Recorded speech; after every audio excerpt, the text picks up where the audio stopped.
first grade. For our reading lesson today, we are going to be talking about comparing and contrasting. Now, I know my class has talked about this some, more comparing probably than comparing and contrasting, but I want you to think about what these are before I read you the Cinderella book. So comparing is how are they alike or the same? So be thinking about that while I'm reading. And then contrasting is how are they different or not the same?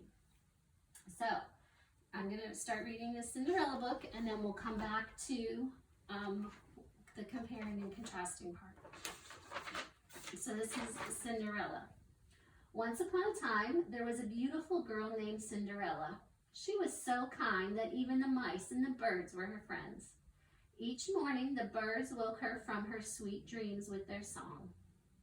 Cinderella lived with her cruel stepmother and her two stepsisters, Anastasia and Drizella. They treated her like a servant. Cinderella had to do all the cooking and sewing and washing and scrubbing. Her stepsisters never did any work. So right away, I can see where there are things that are opposites. Cinderella did a lot of work, and her sisters, it said, never did any work, her stepsisters. So be thinking about that when we come to the chart. One day, a royal messenger came to the house. He brought a letter from the king. The stepmother read the letter. The king was giving a royal ball for the prince that night. Every girl in the kingdom was invited. That means I can go, Cinderella cried. Her stepsisters laughed. Do you see how two things are different there too? Is Cinderella kind, or is she mean? And her stepsisters kind, or are they mean? We're contrasting those characters. Imagine Cinderella dancing with the prince, Drizella cackled. She's only fit to dance with a broom, said Anastasia. But the letter says, every girl is invited, Cinderella insisted. So it does, the stepmother agreed. You may go if you get all your work done and if you can find something to wear. Oh, thank you, said Cinderella. She quickly ran up to her room. The stepmother, too, we can be thinking about whether or not she's being kind or mean. Cinderella pulled a dress out of her trunk. This was my mother's dress, she told the mice. Isn't it lovely? It just needs some decoration. Cinderella's mice had never seen her so happy.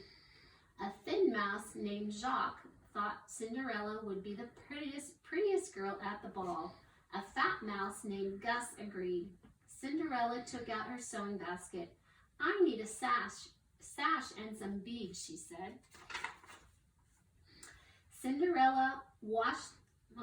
Just then her stepmother shouted, Cinderella!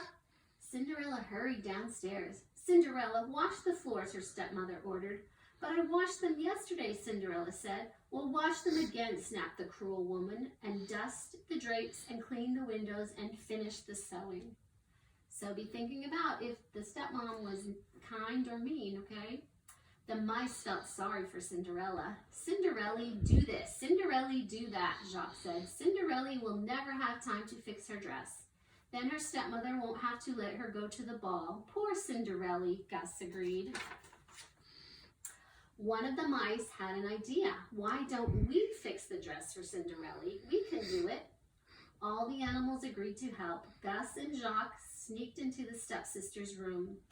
Drizella and Anastasia were getting ready for the ball. This sash is old, Anastasia said. These beads are horrible, Drizella said. They threw their things away. Gus and Jacques took the sash and the beads. Pretty, pretty, Gus exclaimed. Shh, Jacques hissed. He was afraid they would wake Lucifer the cat, but the mice made it safely back to the attic. Soon, every beak and paw was busy. The animals measured and cut and sewed while they worked. Cinderella helped her stepsisters with their gowns. Soon it was time to leave for the ball. Why, Cinderella, her stepmother sneered. You're not ready. What a shame. Cinderella slowly climbed the stairs to her room. Oh, well, what's a royal ball, she said. It would probably be dull and boring, and Cinderella sighed.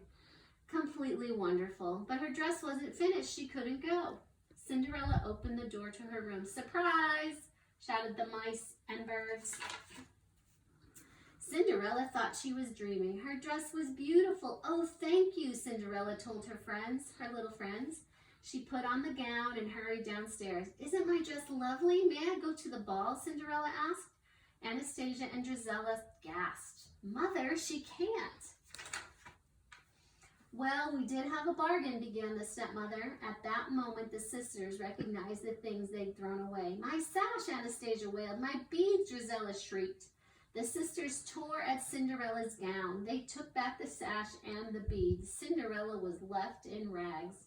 Then Drizella and Anastasia went to the ball with their mother.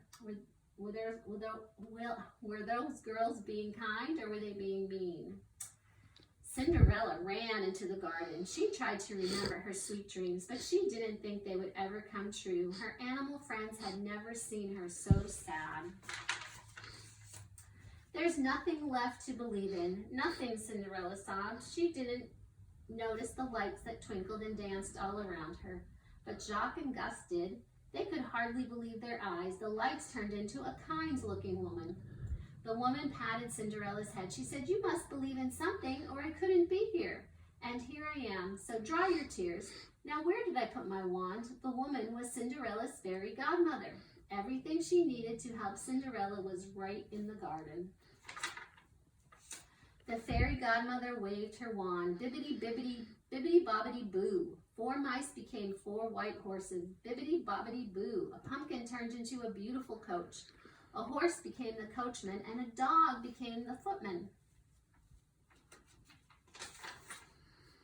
The fairy godmother was very pleased. "Hop in, my dear. We can't waste time," she urged. Don't you think my dress?" Cinderella began. "Good heavens, child, you can't go like that," said the fairy godmother. Bibbidi bobbidi boo. Suddenly, Cinderella was wearing the gown of her dreams, and on her feet she wore glass slippers. The fairy godmother said, "Like all dreams, my magic must end. At midnight, the spell will be broken." Cinderella promised to be home before midnight. Off she rode to the ball. The ball had already begun. The king was not very happy. He wanted his son to marry. The prince had danced with all the girls at the ball, but he had not fallen in love with any of them. "Love at first sight only happens in fairy tales," the duke told the king. At that moment, Cinderella made her entrance. The prince stared in wonder. Here was the girl of his dreams. The prince asked Cinderella to dance. Everyone wondered about the beautiful, Cinderella and the prince danced around the ballroom. Everyone wondered about the beautiful girl. "Do we know her?" Drizella asked. "The prince seems to," Anastasia said jealously. "There is something familiar about her," the stepmother said. When the dance ended, Cinderella and the prince walked in the garden. They were falling in love. Suddenly, the clock began to strike midnight. "I must go," cried Cinderella. "Wait," called the prince, but Cinderella couldn't wait. As she fled, she lost one of her glass slippers. The prince showed the glass slipper to the duke. "Find the girl whose foot fits this slipper. I will marry her," the prince said. Meanwhile, Cinderella's dress had become rags again. The coach was now a pumpkin. The horses had become mice again, and the coachman and footman had turned back into a horse and a dog. All Cinderella had left was one glass slipper. The duke searched the entire kingdom for the girl whose foot fit the slipper. Soon, everyone knew that the prince would marry that girl. When Cinderella heard this, she got a dreamy look in her eyes. The stepmother saw the dreamy look. She didn't want Cinderella to marry the prince. So she locked Cinderella in her room. The stepmother, was she being nice, or was she being kind, or was she being mean? The stepmother put the key in her pocket and left. Gus and Jacques saw everything. "We've got to get that key," Jacques cried. Gus agreed. The 2 brave mice managed to get the key from the stepmother's pocket. They struggled to get the big, heavy key up in the tall stairs.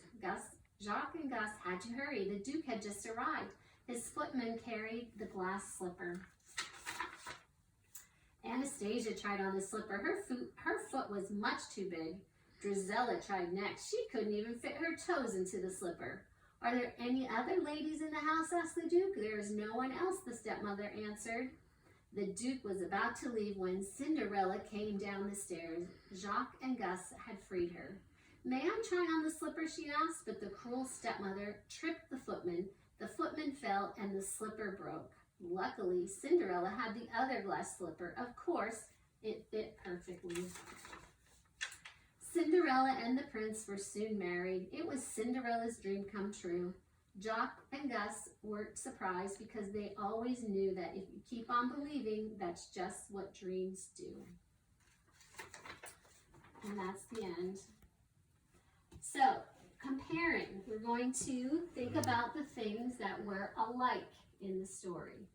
So, when we're looking at comparing, the things that I found that were the same were Cinderella, the mice, and the fairy godmother were all kind. So those things are the same. So that's why I put it in the middle, and we've done Venn diagrams before too, where when you have the two circles, the middle part is the part that is the same. This is a little different setup, but we're doing the comparing. And Cinderella, the mice, and the fairy godmother were all kind, and the stepmother and the stepsisters were all mean. So that's how we're comparing. Those things are the same. Now let's look at contrasting. These are the things that were different. So the mice were helpful when they helped Cinderella with her dress. The stepsisters were not helpful when they ripped Cinderella's dress. Another thing that was different was Cinderella worked hard cleaning the house, and what did we say earlier? The stepsisters never did any work. So again, that's comparing and contrasting, and we compared and contrasted the characters in a story. You can also compare and contrast stories, which I believe you're going to hear another Cinderella story, and you'll be able to tell what's the same and what's different with the two Cinderella stories. So